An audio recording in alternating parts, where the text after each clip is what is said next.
What's the difference? It's the same phone. No, it's not. Let's talk about it.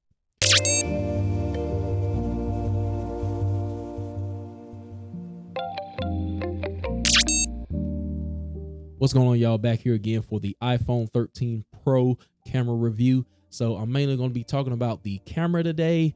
It is the main selling point of iPhone every year. It's what sells me. This is why I get the phone. But let's go ahead and go into the overall build real quick before I get into the camera system. This year, love the design of the phone. Has flatter edges. I was not a fan of the rounded look of since the iPhone 6s basically. I hated that. But I like the flatter edges. This thing is thicker. The camera module is like crazy big. It's like twice as big as the 11 Pro. And I guess you got to have some size for all that computational power going on this year. So definitely like the build of the iPhone. It also has a refresh rates of 120 hertz for the first time ever. As opposed to 60. So basically it just means the screen moves faster and it moves more fluid going from app to app and things like that. And it's more aesthetically pleasing, but it's nothing that would make me jump to another phone. So what did make me jump to the iPhone 13 Pro this year was cinematic mode, which I'll talk about in just a second. But let's answer this question first. Do you need to upgrade this year? If you're on 11 Pro, I would say definitely no brainer. But from an iPhone 12 to 13, it's a step up and it is debatable. Should you upgrade? I would say if you are a mobile content creator, if you're in the mobile film, this is definitely up your alley. This targets those filmmakers with the cinematic mode. So yes, sidebar. If you are a mobile content creator, you should be on iOS anyway, just from a complete creation suite, from creating to editing. iOS has it all. I'm sorry. If I go to Android today, this would kill my whole workflow. LumaFusion is gone. Filmic Pro is on Android now, but it was on iOS at first. That's what I used to film most of my videos with, Filmic Pro. But LumaFusion, which is iOS exclusive, it is on par with some of these desktop programs, and it only costs like, I think it's $30 now. It was $20 when I first got it, but that's what I used to edit my videos. So things like that, just the apps that come with iOS, it's just overall, I'm sold on iOS. I'm not sold on the camera.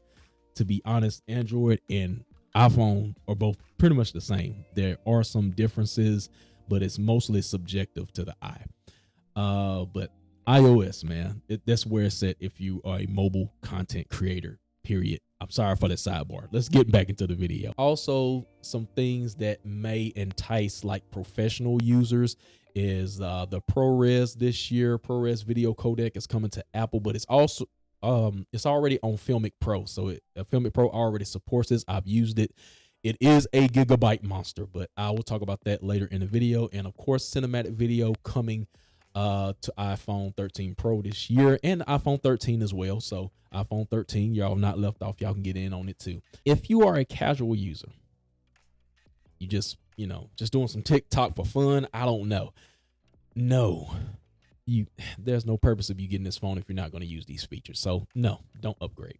But for those of you who are saying this is just an incremental step from the 12, what's the difference? I beg to differ, man. There's a complete difference between the 13 Pro and the 12 Pro, and more so the 11 Pro, which is where I came from. Let's go ahead and get into my favorite feature, which the cinematic mode this year creates a great background blur, or that bokeh effect that people look for in the videos, just like this. I'm using cinematic mode right now. Is on the front camera, which surprised me. I thought it was just going to be a rear camera feature. But they added it to the front camera. But even though the front camera can be a little troublesome sometimes at night because it needs more light in the front mode, so the rear camera is always best. It won't activate unless you have enough light to make it perform. Also, your shots can be edited post shooting, so you can do this in the camera app, which can be considered a con. Hopefully they add this to like LumaFusion, which is where I edit inside. So I'm hoping they do something like that later this year. But right now, you can just edit it inside the camera app, and you can make adjustments like changing the aperture and doing the manual tracking, which you can shift focus to other objects as well if it didn't get it in the the first shoot. Um, but yeah, it's just overall easier this year because it's just a tap of a button. It's not, you got to go and automatically adjust the aperture like you would on a regular, camera, or even Filmic Pro for that matter. And it's the tap of a button. It all does it by itself. If I had somebody behind me and I looked back at them, the camera would shift on them. I'm pretty sure some of you have probably seen that in action already. But yeah, it's just totally easier. So I've talked about all the good, but let's go ahead and focus on some of the cons of it. It only shoots at 1080p.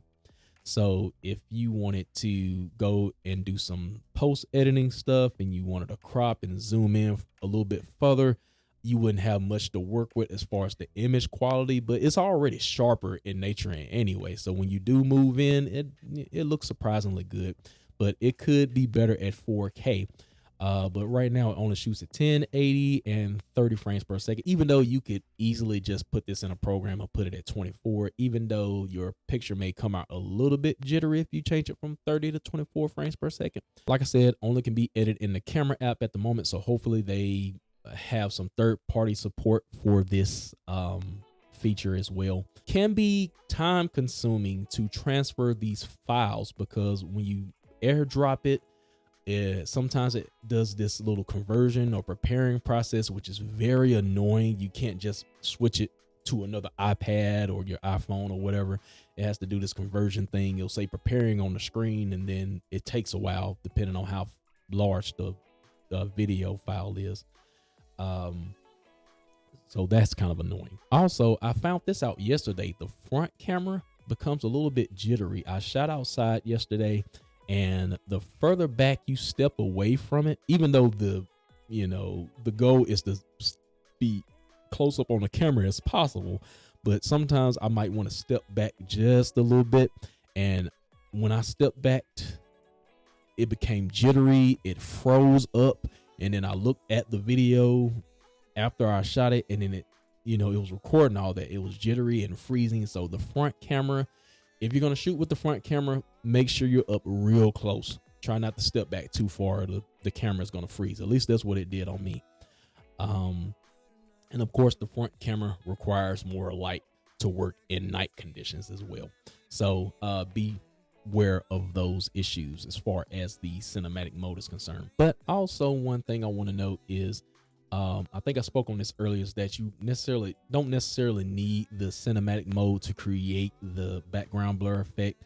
You can do that with the regular camera app because the aperture is faster this year. So faster aperture, better low light performances, and your background blur is more visible.